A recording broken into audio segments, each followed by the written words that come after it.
Es algo que creo que nos une a todos. Nos gusta la sidra a todos, comer, beber y la sidra. Y también nos gusta Alicante, Torrevieja y a ver para el año que viene. Mira, yo no fui con ellos ni a Chile, ni si conoces por ahí algún contacto.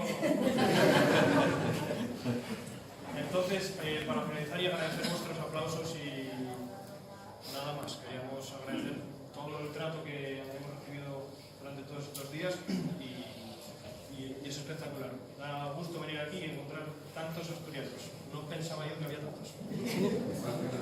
Y falta también, ¿no? Bien. Entonces, nada, espero que os guste. Es una obra que le tenemos especial cariño porque el compositor la compuso para nosotros. Yeda Rioldas, el compositor, también asturiano, y le tenemos especial cariño porque bueno, habla un poco del proceso de la sidra, de cómo se hace, de cómo se bebe y cómo se tira. Que todos lo sabemos, pero espero que os guste y lo disfrutéis. Muchas gracias.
Beber el culete de un trago y tirar